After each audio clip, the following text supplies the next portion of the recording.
Welcome to the Ozzy Dean Jr. Show. We got my man, Manny. What up, Manny B. Manny? What's up, man? Been a little bit for us.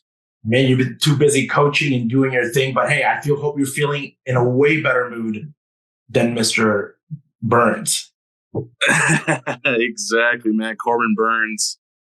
The disrespect from the Milwaukee Brewers that they couldn't just pay him, what was it, an extra $500,000 that he wanted, that he deserves, that being top 5 pitcher in the league.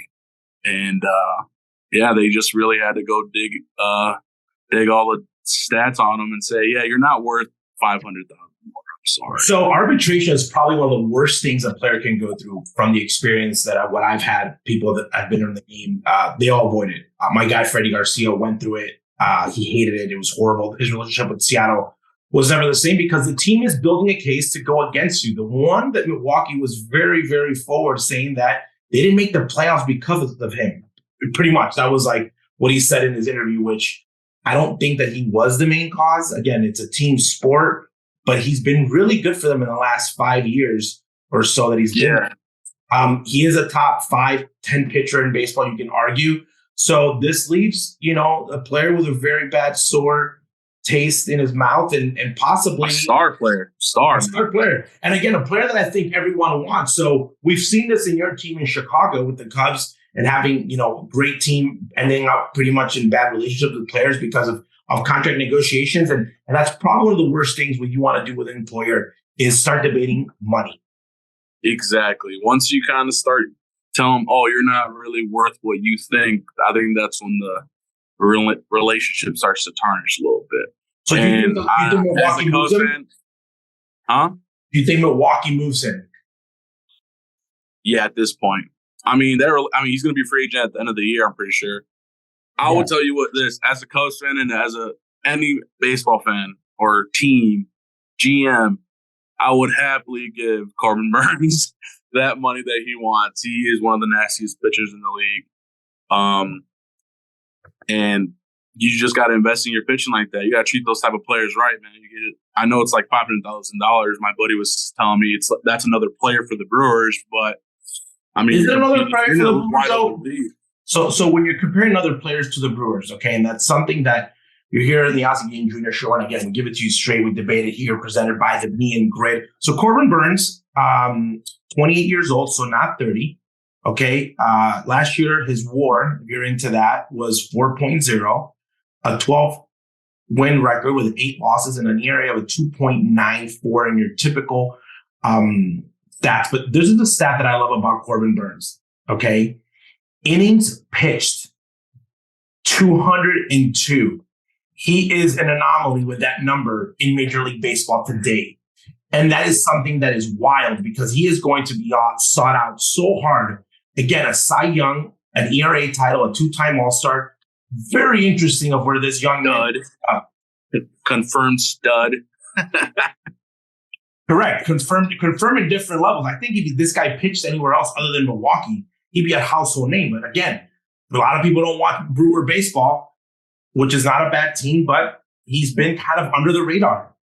Exactly. And that's one of those guys who's a star and is willing to stay somewhere like Milwaukee. And the Brewers need guys like that, but those are the guys you treat the best. You're like, all right, he might take a discount just to stay. So let's give him a little bit of here and there or whatever so we can keep him happy so he can want to stay for a less price. But now, as a team that doesn't spend that much money, you just said, all right, well, we need the money. So what's the message going to send? It's probably going to say, we're going to trade you at the deadline, which I think the Brewers have a good enough team to compete in the NL Central. The NL Central is wide open right now. The Cubs are looking like a top team already after 1 year now, or after an off season out of the year, but it's wide open. Why aren't you trying to sign guys? Why aren't you? They did make a couple moves with they signed Tyler Naquin and so they signed somebody else, but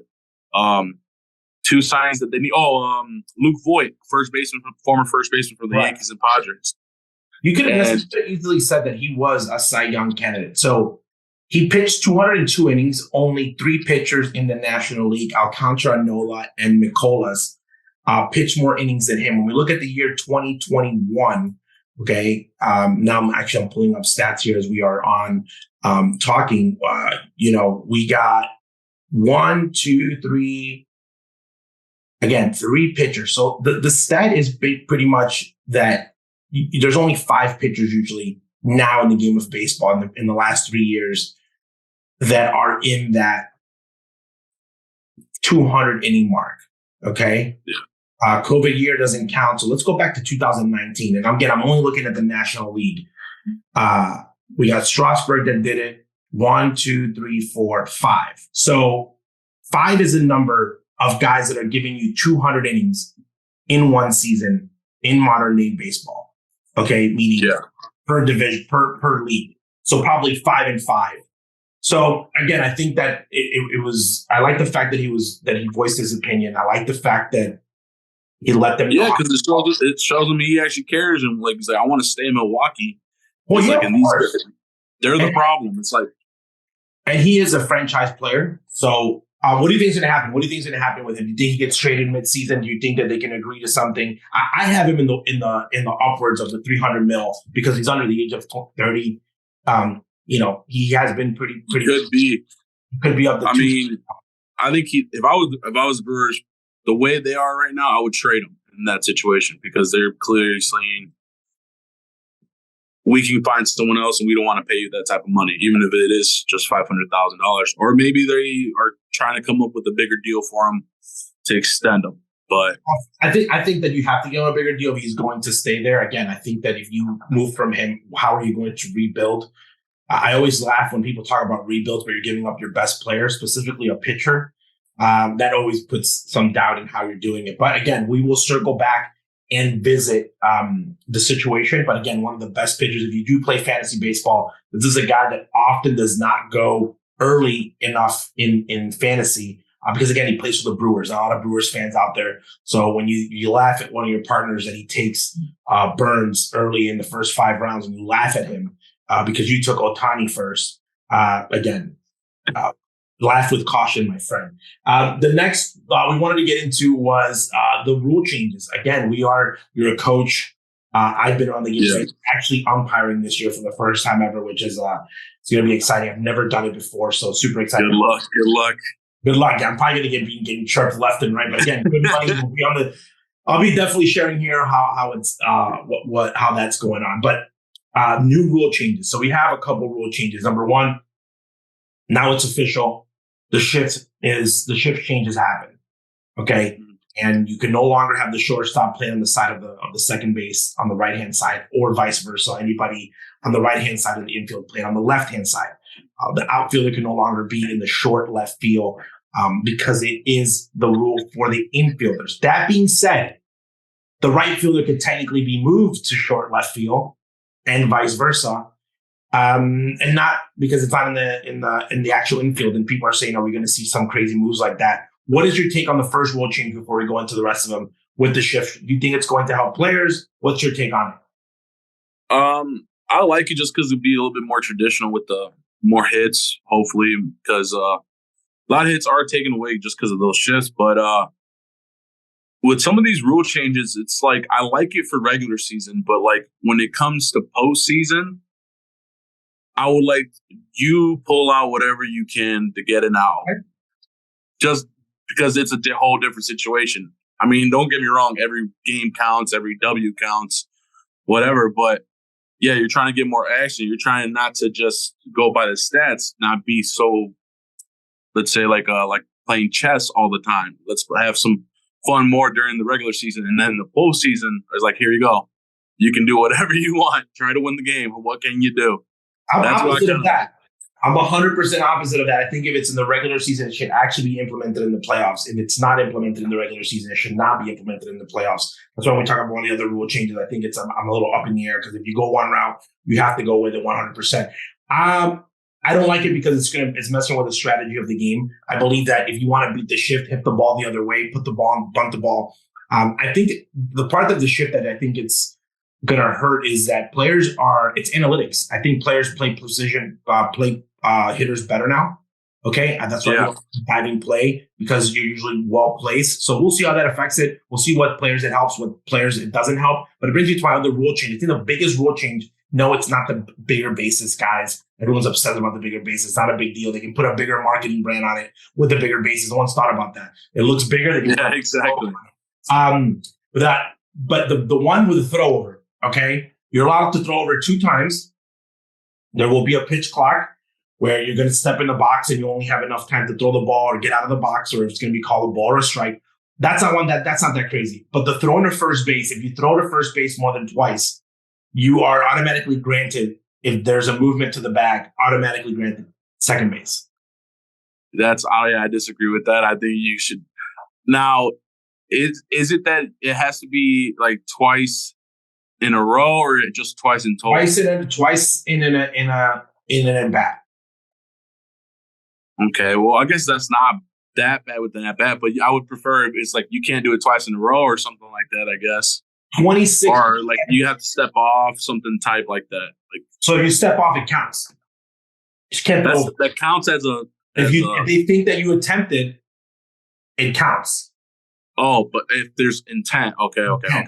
If you step off and fix your jock strap, I don't think they're going to count it. The problem is you never know with these. It increased base stealing by 26% in minor league baseball. That's how big it was. The bases, the bigger bases actually saved less injuries. But again, for me, it's a marketing ploy. They're saying that they want to do it for the safety, but I actually think they want a bigger logo to put on the bags because now you can actually really see them instead of like when they were really smaller. I believe, in my opinion, that the throw over, I don't like it. Some people love it. As a team, you should be strategizing for this. I am trying to a lot more. I am trying to expose you on throwing me over. I want you to throw over as much as possible and then get a free base, get you out of losing your concentration. Very interesting. Very, very. That's a crazy stat about the stolen bases. I did not know that. Yeah, it increased by 26%. So a lot more players are going to be running. Here's the thing. Players will run more Major League Baseball if you pay guys to steal bases. If you pay and punish them on hitting the ball for an average, and you punish them for striking out, and you reward them for stealing bases, we will see many more of those. And then the return, it's not a rule change, but it's here to stay. The runner on second base, the media rule. If you work in TV and you work in baseball and you're covering it, you love the man on second base because let's help it. Let's figure it out. You're going to end the game quicker. There's a lot of strategy to it. People believe that there isn't, but there is. You move the guy over, you play for the tie, you play for the win. It stays now. Major League Baseball liked it. They believe that extra innings is more harmful than helpful, but you get to still have extra innings in the playoffs. What's your take on that? I agree with you 100%. Or I think we agree, right? We're on the same page. Yeah. Where let's get the game over with because it takes so long, and I don't like seeing these 15-inning extra inning games where Anthony Rizzo's pitching or whoever's pitching, and you got to save your bullpen, and it doesn't make it entertaining enough. It goes slower sometimes because the guys just can't flat out hit. I mean, it's just a long period of time in the game. Like, don't get me wrong, I love the game, but it's like, all right, these guys can't hit. I mean, couldn't buy a hit. They're striking out left and right. And I think it's more intense, to be honest. I mean, you start out with the guy on second right away. It's like you said, are you going to bunt him over? What are you going to do? And honestly, what I've seen teams, I think last year, opening day, it was the Astros or something, and it went in extra innings, and they had an easy bunt right there. Like, I think they even had the shift. Like, you could have just easily bunted him to go to third base. And they didn't do it.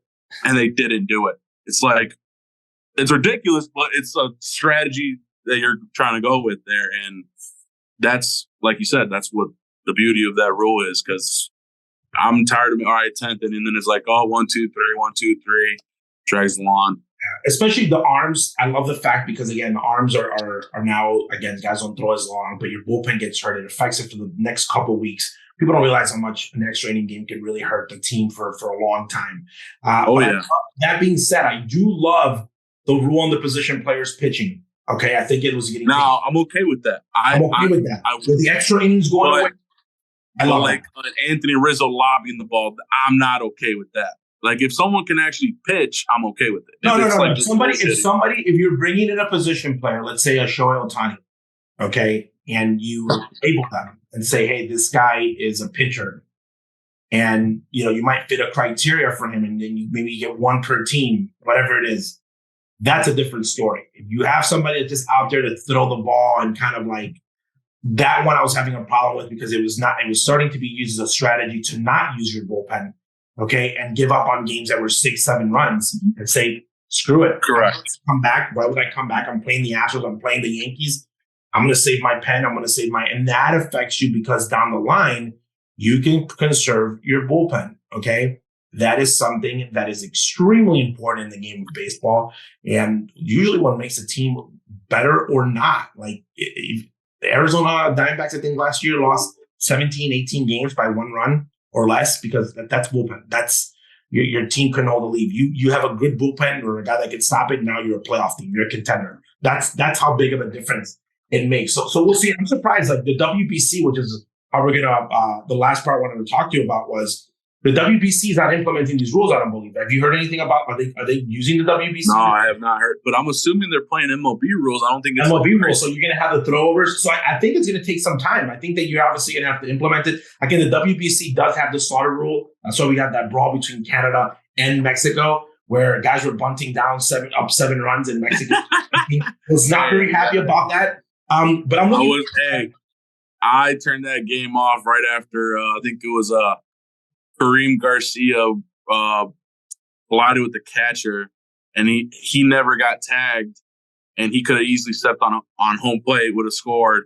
Instead, got out just because he walked off the field, and then Mexico just could have been. By the way, are you surprised about the Mexican team? You should be proud because obviously your roots, but it's a very mixed team of Mexican Americans that with Mexican parents. It's probably the biggest representation of Mexicans from the United States playing for the Mexican team. We got Alek Thomas, which is one of the best top prospects. I heard people saying there, how is he Mexican? Trust me, guys, Alek's mom is more Mexican than the taco. Correct. I'm happy for it, and I'm proud of it because I think the World Baseball Classic is the best. It's the number one stage for the game of baseball. Business is always MLB. It's a World Series, all this. But for the game of baseball in the whole world, you see how the team for Japan plays, the Dominican Republic, Puerto Rico, Mexico. There's a style of game that is played for every country, just like the Little League World Series type stuff. That's how they grew up. Even if it is some Mexican-American ball player, you play you're a Mexican-American. You're Mexican all the time. That ain't going to change. You play a certain way. You have that certain power. You got, like Rowdy Tellez is in it. I didn't know he was even Mexican, but I was like, I think he's Mexican. But it's, to me as a kid, that used to be my pet peeve. I never knew who was on the field and who was like me. Like I knew, oh, he's Dominican, he's Venezuela, he's Puerto Rico. And then that's something that with the Mexican guy. They kind of got, I don't know, like overlooked because it wasn't something that if you weren't from Latin America, you weren't considered, I guess, not his Latino enough. But, when you got guys like the Puerto Ricans a lot, like John Cangelosi, mom's Puerto Rican, historical wise.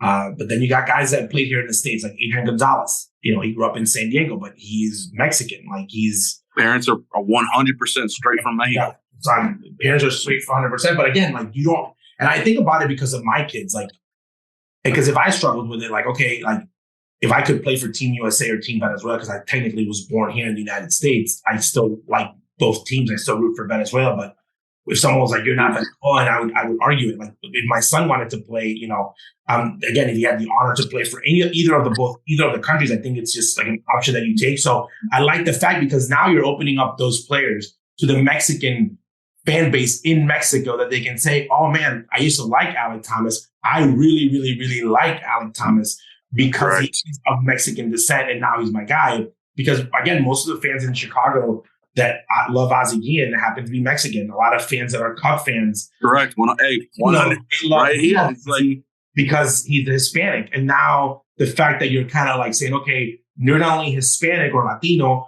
but we're telling you where they're from. I like that. I think the WBC is a perfect spot to do that. Right. And like I've always said about myself, it's like I'm born here, but I want to represent my parents, my heritage, who I am, where my blood. That's my blood. The passion and whatever for baseball. It comes in there from a bloodline of Mexican baseball players. Been great all forever, man. I mean, you can even date back to the first Little League World Series I think they won or whatever it was. But like Mexican ball players can ball and they don't get enough respect because there's a lot of Dominicans, there's a lot of more Puerto Ricans, Venezuelans that play because it's more. That's their number one sport out there. And in Mexico, you got soccer, you got boxing. People sometimes forget that Mexicans are ball players, and we're all Texans, the Californians. We grew up with that shit. I think the Mexicans here have actually done a great job, like the Rican Velasquez of the world, of keeping Mexico and bringing them back to baseball, like make pushing forward because people don't realize this. The Mexican League is great. One of the best summer leagues in the world. Okay, one of the best summer leagues. There's Major League Baseball, which is considered a summer league. And then there's Japan, which is considered a summer league. But the third best summer league is Mexico. Okay, the Mexican Summer League is not winter ball, is in Mexico. Mexican Summer League is considered AAA. It's an affiliate of Major League Baseball. And a lot of times what people don't realize is a lot of the players in Mexico rather stay in Mexico and make great money and play there than say, why would I play in the United States where I'm going to have to go play single A, rookie ball, double A, okay, and make no money trying to make it to the major leagues. Right here in Mexico, I can play AAA level, okay, right when I start, and I can make amazing money right from the start. If I am good enough, I will get picked up from here to go to Major League Baseball. That is the mindset of I'd rather be a king here and be with my family, be in my culture. That's why you don't see, in my opinion, a lot of Mexican young talent, and you see guys coming over is because they have their own league. Correct, and it's a decent league, and you can make decent bread out there. And like you said, you're a top prospect. You can make the choice. Like, do I go over here to America and go play in the minors, depending on my signing bonus, or do I stay in Mexico and probably get my signing bonus every year for a little bit and see how that goes? And then if I perform in the Mexican League, there is that thing though. If you perform in the Mexican League at a young age, you can go up to the major leagues and sign a big league deal right away. You're on the club, so it just depends how you perform and all that stuff. Because the Mexican League is one of the best leagues in the world, just like and it needs to be. I think they are starting to show more love to it, but now we need to appreciate it while it's there. Because, you see even some guys go play. What was that? Mickey Callaway was down in Mexico managing. He was managing like 10 former big leaguers, maybe even more on that roster. And it was just like, triple A's, whatever. And in Mexico, shit, some of those guys like it because you can do more shit out there and get away with it. Correct. So, but like a guy like Randy, though, representing Mexico because he can't represent Cuba. I love that because that man, he spent time in Mexico and he fucking loved the culture and everything. And made him a big league baseball player. Randy Rosarena is just paying back and saying, hey, I made myself a Mexican national because that's instead of being an American national, he became a Mexican national when he got his papers. So he plays as a Mexican. He lives in Mexico. He escaped with their culture. And again, I hate when people, if you watch the game and you feel Mexican, if you feel Dominican, if you no matter from where you are, you can represent that culture because you like the music. It's just like in soccer. I put on a Brazilian jersey. I'm not Brazilian. I just really love their team. And it's so okay to do it in other sports, but it's not. And half of the world was rooting for Argentina. Everyone was acting Argentinian for like a month. But do it in baseball. But I would say that's the purist, though. The purist for the World Cup, there's just a lot more soccer purists than probably baseball purists. Correct. But in the world. So no one tells you anything if you root for like a country that you're not from there in soccer. In baseball, it's such a big deal. Like, oh, you're not rooting. It's a huge deal. It's like, in a way, it's old school, and it's like just like you play that way, and that's what it is, to be honest. You play a certain way because Mexican baseball players, Dominicans, and there's a slight difference. You have your own flair. It's just you do, and it's separate, and it could still be flair in general. You got your own swaggy. Before we wrap up, your favorite team for the WBC before we get into WCBC more, going into it in the like weeks wise. Like next week's show is probably going to be all WBC. Yeah, I'm all in. I'm all in on Mexico. I think we can compete. We need to not mess around with Canada and the lower teams because I think we get too focused on trying to beat USA, which USA, Sunday Night Baseball, USA, Mexico, Chase Field. I hope Rodrigo Lopez and Benjamin Gill, put Julio Urias versus Team USA, Sunday Night Baseball. That's what we need. We need to win that game, pull it off, and I think we got good arms and a good offense. But my second team, Venezuela. I think your boys. Really? You think they're going to be good? I think that's a good team. I got team right now. I think the Dominican Republic team is so scary on paper. If they don't make it to the finals, it's the biggest debacle in Dominican baseball history. The second team that's the favorite. I don't want to go. I'm just saying that I think if they don't go the whole way, like it's just going to be an up. Like they should be upset at themselves because it's correct. But I think that's because remember when we were kids, huh? It's pressure on them. Yeah. Oh yeah. So like, what year was it? 2009. When they had that stacked roster, or was it 2013? And they choked. They did. They choked. They choked. And that's the pressure. I think that the underdogs, I think Team Puerto Rico is very dangerous. They got a really well-balanced team. They got Yadi as a manager. I want to see what they have, but they're super young. I think the team that's scary that no one ever mentions that I think that with Ohtani and the comment that he said, I am not the best player of Team Japan. I was like, so who's the best player? I've seen a couple batting practices already. Oh my God. They can hit. And they can pitch. Japan is a team that I might bet they've had the most visits to the final. They've had the most top 3 finishes. I think Japan is a very scary team. I'm going to have to put some action on them. And of course, I'm going to be rooting for Venezuela. I got my guys there. I'm looking for great baseball, a good time. And we will definitely be here next week talking about the WBC. My guy, Manny, baseball season, kids are running around on him. He's trying to teach the next crop of baseball players. But Manny, thank you so much for being with us. Guys, follow. Yeah, thank you. Can they follow you on your social media? How I found you, actually. They can follow me on Instagram at MannyBeanManny69. Twitter, I think it's Bean Manny, or my phone's on here, but it should be on my Instagram as well. And then TikTok, Manny Bean Manny 69 as well for some food reviews and some Manny sips. He's got some sick food reviews, great gambling bets. We're here. We talk baseball. He's also on Tinder, I think, but with that Manny Bean. I'm just messing around. So, yeah, they're right. So at O'Gean Jr., Gian Baseball. Remember, follow the page, the Gian Grid. We also had the premiere last night of the show for all White Sox fans, and we're going to have a Cubs version, hopefully. The Blackout on the Gian Grid. It's a show about Chicago White Sox and White Sox baseball. And all you nuts White Sox fans, you can go on there, critique them, go nuts. We had guest Ozzie Guillen on the first one. But again, the Gian Grid. El Mundo Guillen, remember, it's a bilingual show, so follow it. That's where Ozzie Guillen Jr. show is, with usually my man Manny. Or usually I have to ride the crowd by myself. But again, Manny, have a great night. We'll talk to you guys soon. Wait, one more thing. And I'll comment under the video my YouTube page and subscribe to my page, and I will appreciate that a lot. Follow my guys, Manny's YouTube page. Hit it, tag it, follow it. You're going to laugh. I found Manny talking baseball and gambling and food on Instagram and social media. So big ups to all. Talk to you guys soon. Yes, sir. See ya. Thank you.